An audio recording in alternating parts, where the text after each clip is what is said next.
We're on Eruvin, Daf Kaf Vav, the bottom of Kaf He, Amud Bet, and hopefully we'll be able to complete the second Perek of Masechet Eruvin this evening.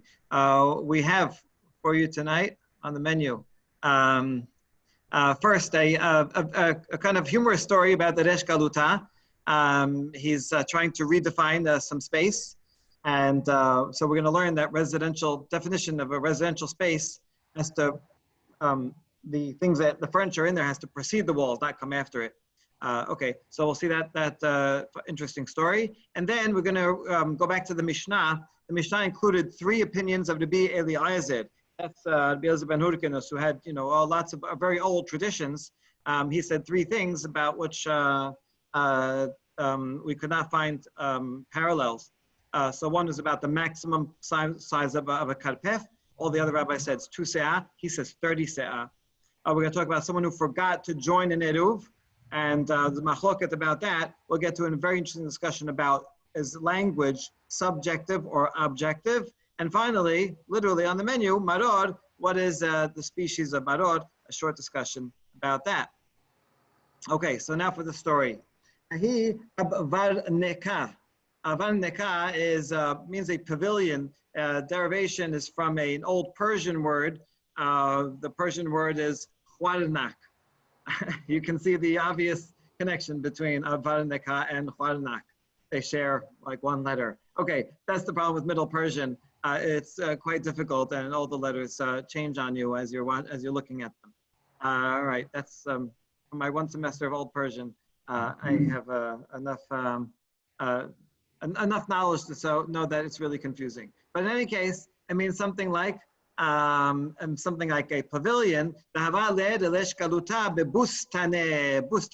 that's orchard, also a Persian word. So he had this nice setup in his orchard that was where he wanted to stay. He wanted to use it on Shabbat. He wanted to eat outdoors.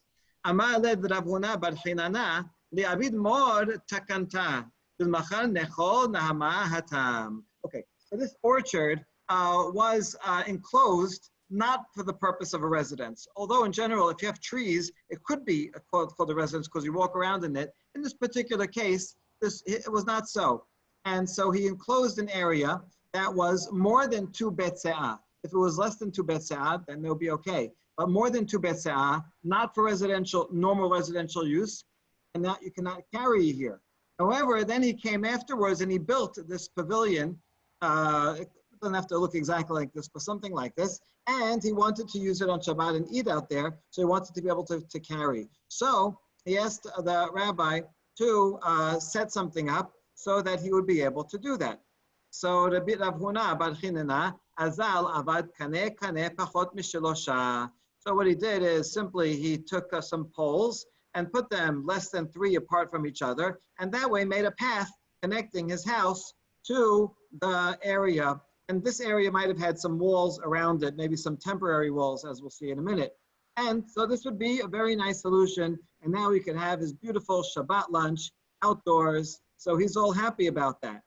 However, here's where rabbinic politics comes in. Azal Rava Shalfinhu. Before Shabbat started, Rava came and took out the pegs. He thought that they're not necessary. And so he wanted to make his point. I mean, they don't hurt, but he didn't think that they were necessary, so he took them out. Why didn't he think they were necessary? Perhaps because he thought that by building this pavilion, and assuming, let's say there's also some walls around it, so that's creating a residential area. And so now you have a residential area inside. And so because it's a residential area, then you can carry. He seems to have thought something like that.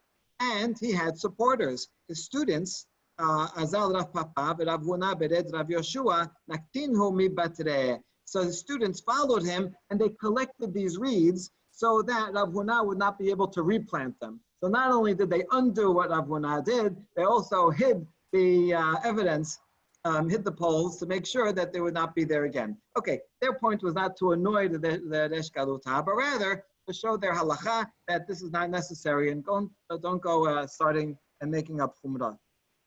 All right, so far so good. The next day, before they had their lunch, Ravina comes to Rava and asks a question.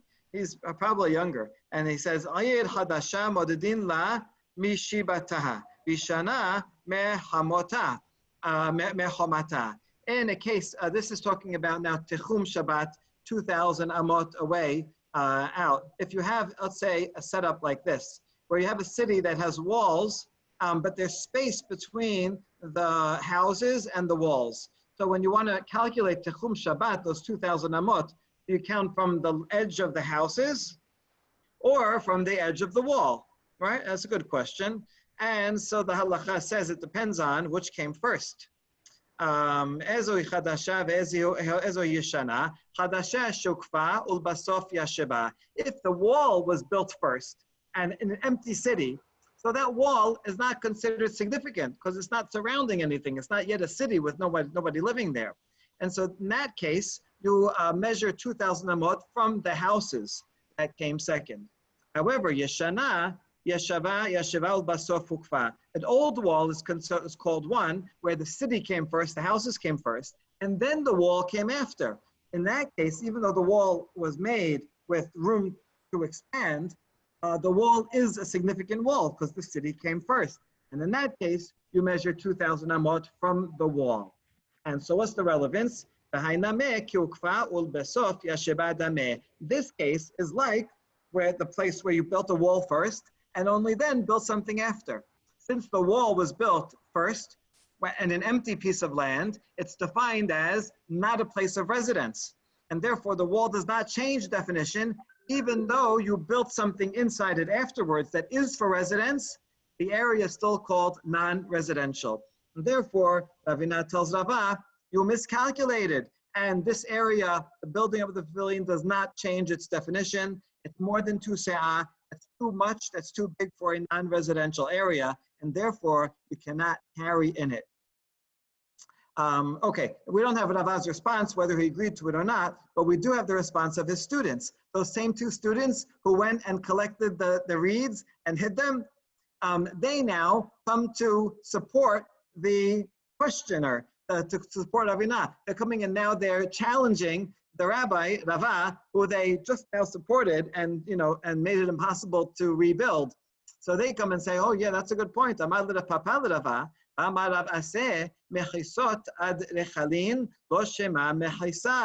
If you make a wall that architects would make a temporary wall sometimes just for shade, so that they can do some work and maybe they'd hang up their plans or something. But there's a temporary wall that's not considered a usable wall, not considered mechisa. A mechisa has to be defined as a wall that prevents traffic from going from one to the other. It has to be a border. And so this is not a wall. Therefore, in this case too, when in this pavilion, let's say they made some walls around it, like this and here, right? So they made some walls for shade so that he could sit around, that Resh Galuta could sit around with all of his important friends and sit in the shade. These walls are not considered walls to be a mechisa. And so, in other words, even besides the fact that they came after, they're not considered walls in any case. So here we have an additional problem. So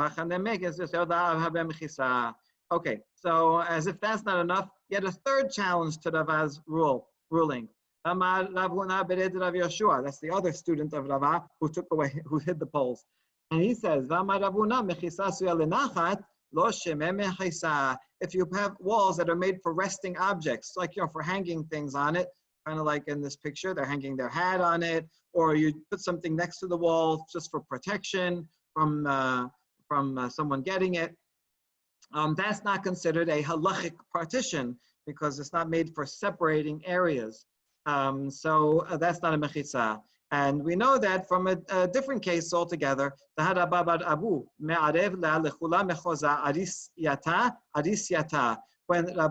made a mechitza, made an eruv in the city of Mechoza, very important city, he made it row by row of houses, row and row, but not the whole city altogether. Why? Mishum pira debe Torah, because of these cattle ditches. So apparently between the rows of the houses, there were these cattle ditches. And these cattle ditches are similar to, there might be ditches that go down, but something that goes down to Fachim also serves kind of like a partition that goes up. But since these are just for cattle to go there with the breast in it or eat out of it, and so they're not made for as a partition, they're made to keep things in there. Therefore, that's not considered a wall. And so when Abu was making the mechisa, he couldn't use those as walls. And so that made it more difficult, and he had to do it section by section. Anyway, the point of that is that we do not consider such walls to be mechisot. And therefore, too, in the case of this pavilion, whatever walls that were there were not good as halachic partition walls because they're made for shade or for hanging things on. And so for all those reasons, the pavilion is no good. And now, Poresh Galuta, all he wanted to do is have a nice lunch with his family and friends outdoors, and now he can't carry out there because those poles that Rava put, those poles that Abuna put, Rava came and took them out. And so he was stuck. So what is his conclusion? The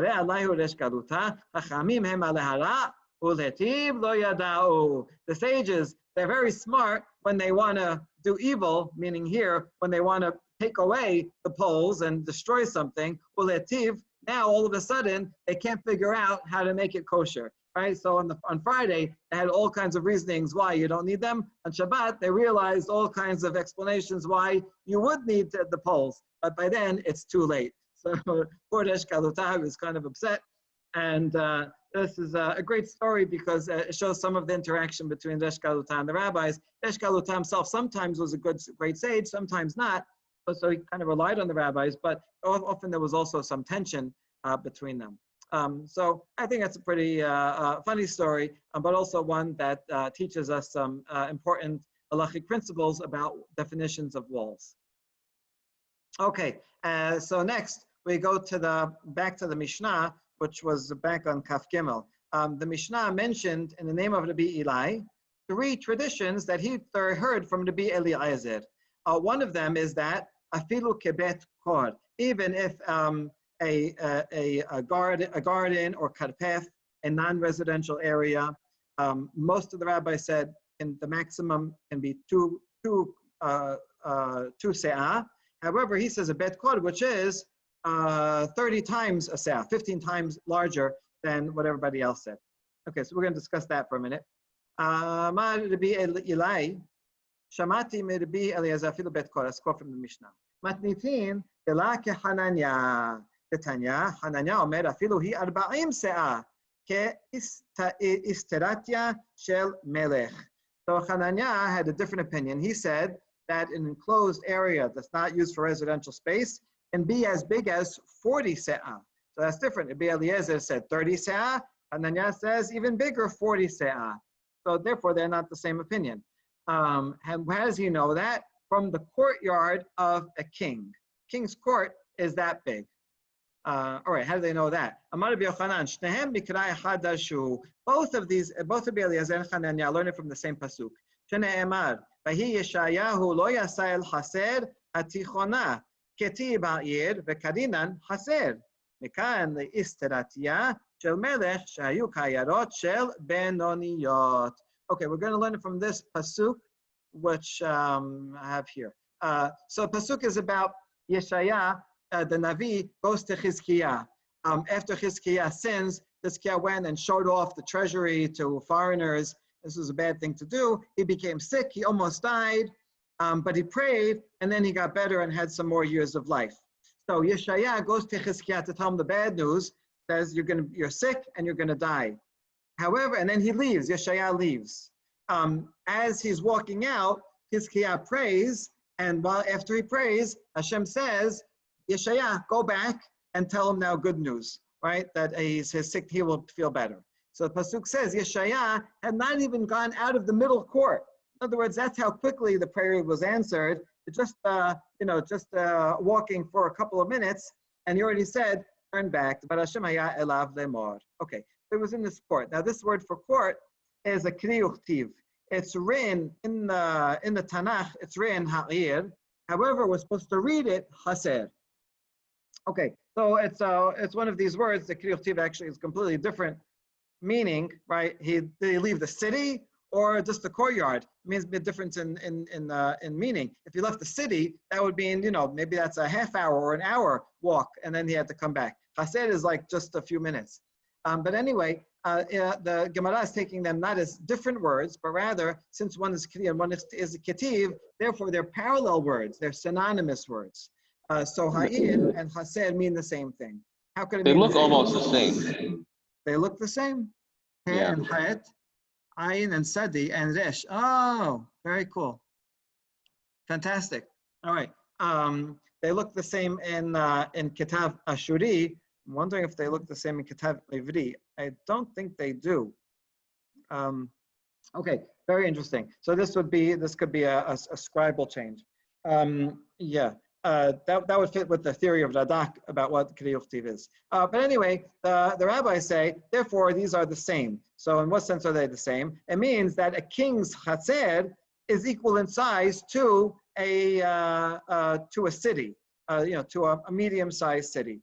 So b'mai kami palge, and their difference of opinion is as follows: More sabat ayarot benoniyot havyan bet kor, or more sabat arbaim se havyan, a medium-sized city. How big is it? So one opinion says bet kor, that would be follow Rabbi Eliezer, who says that's 30 se'ah, and Hananya says no, a medium-sized city is 40 se'ah big.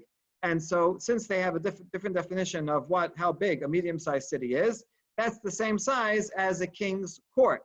Now this king's court, it's his middle court, or whatever. So it's a courtyard that wasn't used. It was a yard that was not made for residential use, we're assuming, and therefore that's the source that a courtyard that's for non-residential use can be bigger than 2 se'ah. It can be 30 or 40. We learned that from Yeshaya. Okay, good. Now, tangent. Yeshaya, my bayatam. What was Yeshaya doing in that court? If we just said it's not for residential use, people don't usually walk there, so why was he there?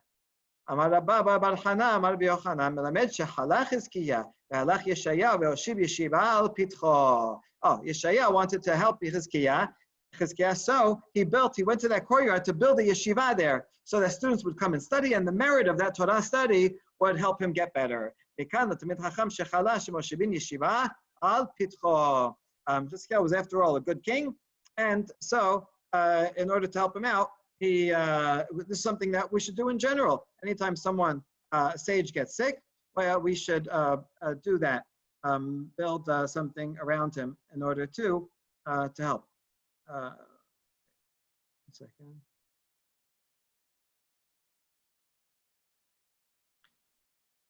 Sorry. Okay.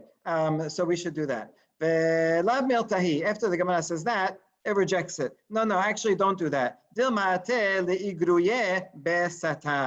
actually could be a backfire, because the Satan might come and see this and bring attention to it. Hey, why did they make this yeshiva there? What's going on? And it may bring some negative attention. Also, if the rabbis are there and they're arguing with each other, and maybe someone says something wrong, you never want to bring too much attention to a place. So bottom line, the Gemara says is don't do that. All right, so that's that section. Okay, now we go on to the next item, which is in that Mishnah. The next thing that Rabbi Eli heard from Rabbi Eliezer is that the people of a chaser, if one of them forgot to make an eruv, right? You have two people in the chaser, one of them forgot to contribute to the eruv, and so that's a problem. He's not part of it. So it says beto asur melachnisu lo silo, aval lahem mutar. So his house, it then becomes off limits for him, right? That guy who owns that house and he did not participate, he can no longer come in and out. 1 second, I just have to fix something.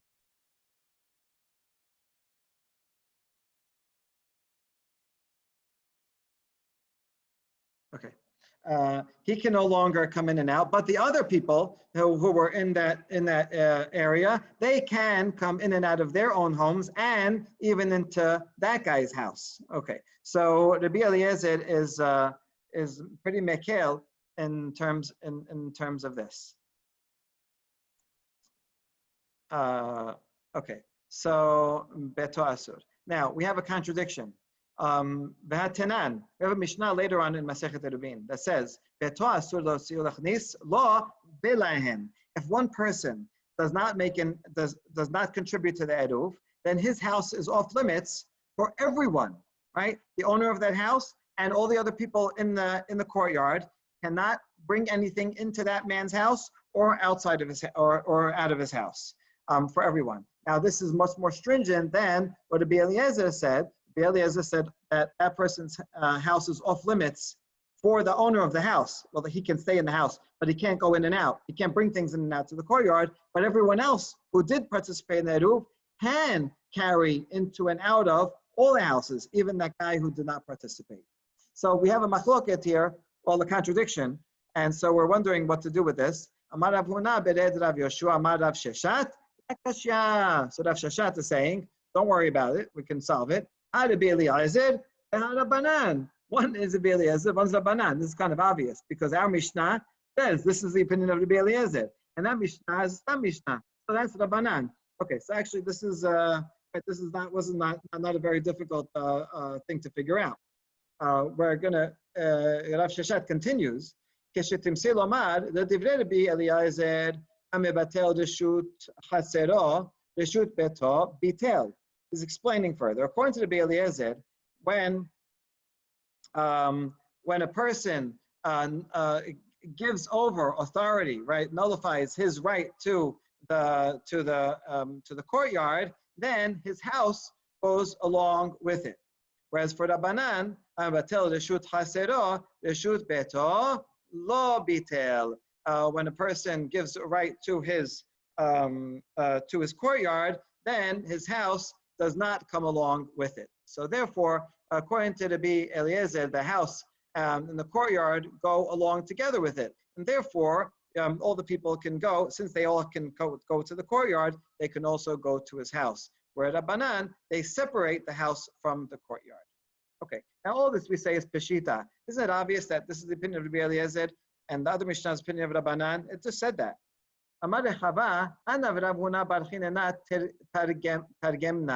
So we have an explanation for this. לא נצרכה אלא לחמישה ששורין בחסר אחד, ושכח אחד מהן ולא ערב. לדברי רבי אליעזר, כשהוא מבטל רשותו, אין צריך לבטל לכל אחד ואחד. לרבנן, כשהוא מבטל רשותו, צריך לבטל לכל אחד ואחד. Okay, so when Rav Sheshat said this is Rabbi Eliezer, this is Rabbanan, he wasn't explaining something that's obvious to us. Everybody knows that there's two opinions here. These two Mishnayot represent two opinions. What he was telling us was something deeper. He was telling us a different, an application. He was kind of inferring an application to a slightly different law. The other one, law is a case like this. Let's say there's 5 people that share a courtyard, 5 different houses, and one of them forgot and didn't join the eruv. According to the Rabbi Eliezer, when that person is mevatel reshuta, I should have explained this before. Right, mevatel reshut is, let's say, all of a sudden on Shabbat we realize, hey, you didn't contribute, so that the person who didn't contribute could say, you know what, I relinquish my rights to the courtyard. They're not mine at all. Okay, and therefore, since he has no rights to the courtyard and everybody else shared the courtyard, then that's why everybody else is connected to it.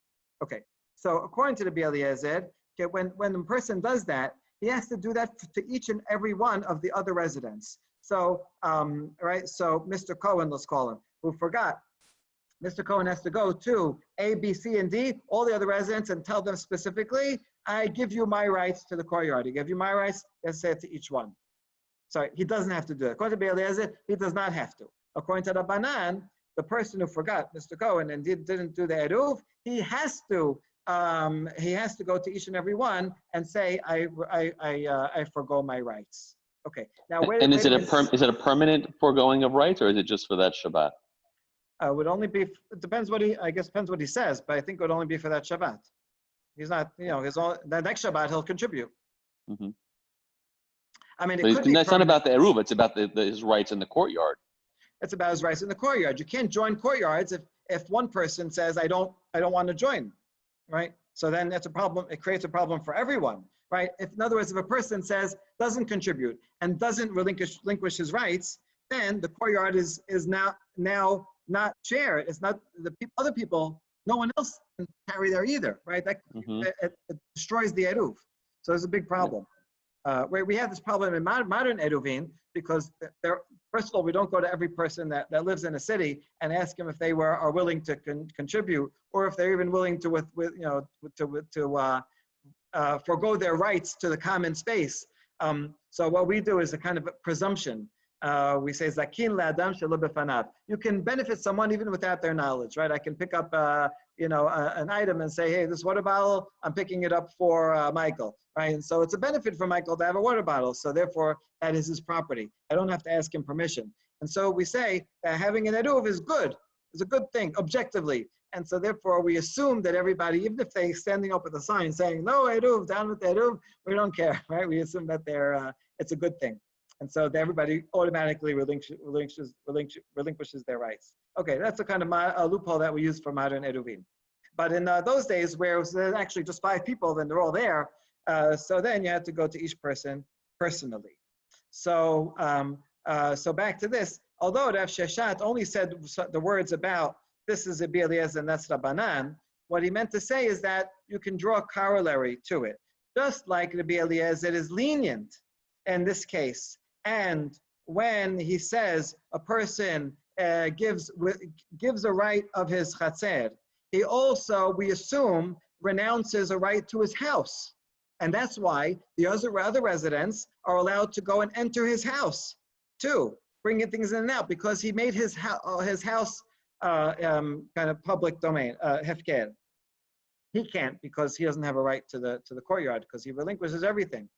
So too, since Rabbi Eliezer assumes maximum relinquishing, so too we assume, even if you only told one person, I relinquish my courtyard to you, we assume he had in mind that he relinquishes the right to the courtyard to all the other 4 people that live there. And he doesn't have to say it explicitly. So Rabbi Eliezer assumes that the person who didn't eruv is generous, and he relinquishes his courtyard and his house to all the people. Whereas Chachamim, who don't assume that, they say a person is going to be more stingy. He'll relinquish the right to the courtyard because he has to. He wants to help out the other people in the courtyard. But he's not going to relinquish his house. That's his own home. That's his private property. He doesn't want people coming in. And so he's going to do the minimum possible. So too, the person, if he says, I relinquish my right to the courtyard to you, person A, maybe it's only to person A. He has to say it to each and every one. So we take him at his word and we interpret his words in a minimal sense and not a maximal sense. Okay, so that's the application that these later rabbis are saying. This is what Rav Sheshat meant when he said that. Okay, that's all one version of what we just read. There's a second version, but don't worry. Wait, before you get to that. Keman azlaha de Tanya, we have a braita that now we can explain better. Chamisha sheshiruyun bechaser echad, v'shachach echad mehen velo erev. Keshu mevatel reshuto, en tzarich levatel reshut lechol echad ve'echad. Keman, Rabbi Eliezer, braita that says that when 5 people live together, and one of them did not make an eruv, when he relinquishes his right to the courtyard, he does not have to do it for each and every person. Obviously, that is the opinion of Rabbi Eliezer. Okay, period. Now, all that was one version. Rav Kana matneh hachi. Rav Kana taught the sugya as what we just read. But there's another version. Rav Tavyomi matneh hachi. He has a shorter version of everything. As follows. Keman azlaha de Tanya. He's starting at the end. All he has is this. The Tanya chamisha shum bechaser echad shachad v'lo erev. Same exact thing. Yeshum vatel reshuto eno sarich levatel reshut lechol echad ve'echad. Keman. So it's the same exact baraita, right? 5 people and one of them forgot. So when he relinquishes the right to the property, he only has to tell one person, and we assume he has everybody in mind. Whose opinion is this? Amar Rav Yehuna bar Yehuda Amar Rav Sheshat Keman Rabbi Eliezer. So the conclusion is the same as Rabbi Eliezer, but here the statement of Rav Sheshat is this. that this baraita follows Rabbi Eliezer. Okay, so these two versions are the same. The only difference is that according to the first version, what Rav Sheshet said was something about the Mishnayot. This is Rabbi Eliezer and this is Rabbanan. And then based on that, other rabbis came and said, oh, what he means to say is an inference of an inference to another case.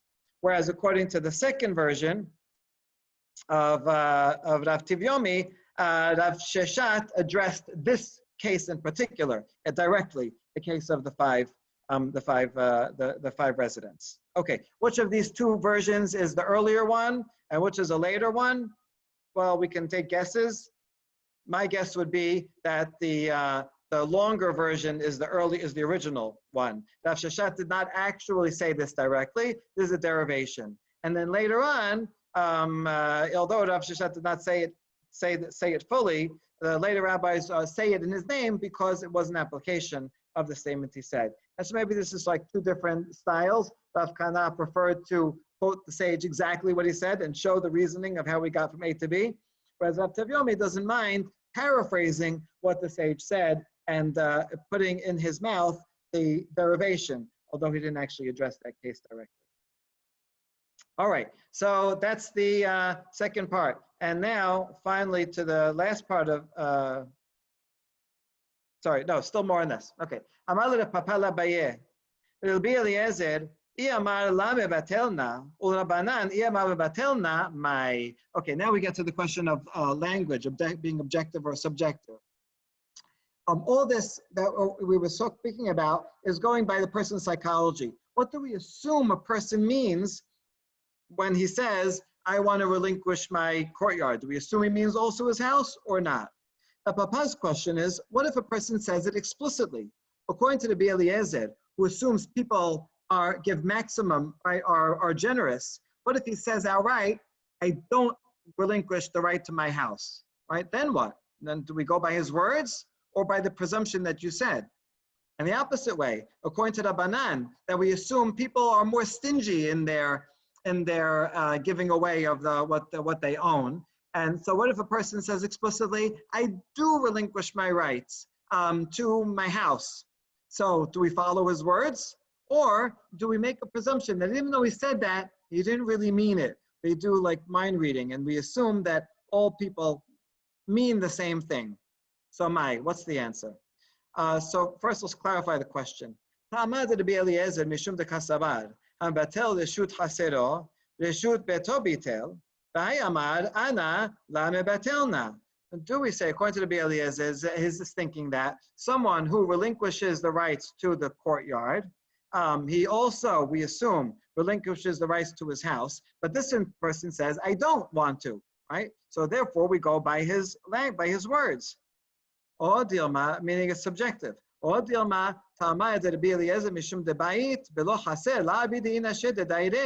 or is it an objective fact that people do not generally have a house without a courtyard? Nobody wants to live in a house without a courtyard. I guess the rabbis all prefer to live in Deal. And therefore, even when he says, I don't relinquish rights to my house, we don't believe him, right? Even there he says, I'll stay in my house, I won't go to my courtyard, we don't believe him. And therefore, we assume that the house and the courtyard always goes together. And so if he says, I relinquish my right to my courtyard, we include the house, and no matter what he says, we don't believe him. Okay, that's pretty interesting, right? He's saying that, no, you can't come in, and we come into his house no matter what. So do we assume follow his language and whatever he wants, so subjective, or do we say objectively, all people think this way, and no matter what he says, that's what he's thinking? It goes by really what he intends. And so the opposite way, if a person says, I do relinquish right to my house, is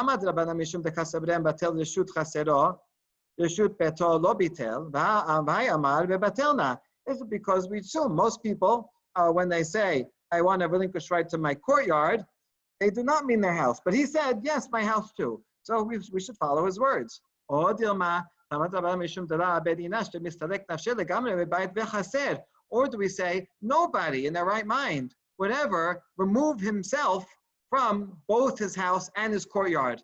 And now I have to be a guest in my own house, because I have to you making me relinquish rights to my house where I'm living, right? And now I'm giving it to you. Nobody does that. Nobody wants to be a guest in their own house, even for a Shabbat. And therefore, even if I say it, I don't really mean it, because after all, I'm going to close the door, I'm going to lock it, I'm going to be annoyed when you come in, and I'm going to go and sleep and do whatever I want in my house. So the words are not legally significant. Right? We don't believe him. It's not his power to do so. So it's just an objective fact. Okay, all that was the question. The answer is rather short. Amar le ben Rabbanan ben Rabbi Eliezer kevan de galer da'te galer. Abaye's answer to the papa was, according to both of them, we follow the person's words. This is all subjective. If he says it, then we follow his wishes. And we assume that in his mind, he also said that. And whatever he's thinking, you can't mind read. We follow the person's words, and that's what takes halachic effect. All right, so that's the answer to that. And then finally, Mishnah ends with law about, says, I heard that you can use this al-kabelin on Pesach. And Rabbi Eli could not find any other student who remembers saying that, but he remembers it, so good. My al-kabelin, what is this al-kabelin? This is a picture of some kind of spiky cucumber plant or something. Marash lakish asbata haruziyata. It's this type of fiber that's wrapped around a date palm. That is the maror that one is allowed to use. Hadzan alach osin pasin. So chazakim v'uruchim for completing this difficult perek. And we saw, right, mostly the laws about the surroundings of a well and that special halacha of that leniency for that and for other forms of water. And then we moved on to karpef, this non-residential use. So this is a perek about rather non-typical eruvin. And the next perek will be about the food itself. What kinds of things can you use for the food that you deposit for various types of eruvin? And we'll continue with that.